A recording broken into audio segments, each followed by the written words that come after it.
Втор ден како за некои од граѓаните од Тетово е неприфатливо да ја пијат водата од градскиот водовод. За нив водата и понатаму има непријатен мирис кој го опишуваат како мирис на лекови, железо, пластика или варикина. Па што чуден беше вкусот, нешто како на повеќе на хлор, нешто така нешто.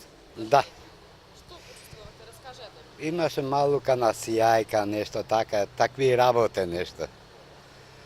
И кафето кое зедов да го пием, одма го осетив са вајлето. И другото не знаемо што е. Не сум приметил од савајле ништо. Утрово не, вчера имаш. Утрово е послабо, има уште вкус таков, ама а вчера имаше многу повише. Да, вчера од кафана излагајќи и другите вика, ја отидов купив од душјанот купив вода. Не бев сигурен, после слушав му вести дека не било, дека добре скапуваат листата, ово, тоа и тоа. Како што ни изјавија од Центарот за јавно здравје Тетово, првичните резултати по 24-часовната обсервација на мострите вода покажале бактериолошка исправност, откако вчерашните анализи за физичко-хемиска исправност исто така беа во ред. Екипа на Центарот за јавно здравје Тетово денес повторно била на терен и утврдила дека водата на изворите, во градскиот резервоар и во филтер станицата нема мирис.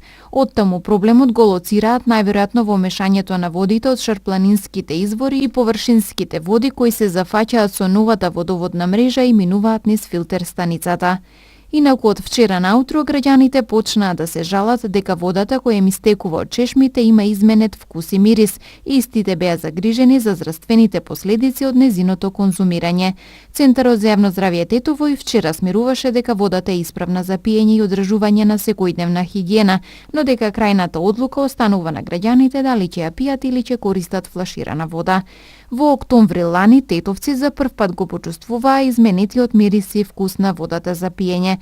Првично надлежните тогаш препорачаа користење на флаширана вода до откривање на причината, но по сите опсежни испитувања беше утврдено дека водата сепак е исправна за пиење. До измена на вкусот и мирисот на тетовската вода беше заклучено дека дошло по пуштањето во употреба на новиот градски водовод, а причината најверојатно лежи во листовите од дрвјата кои паѓале во површинските води, од кои се снабдува градот преку новиот градски водовод.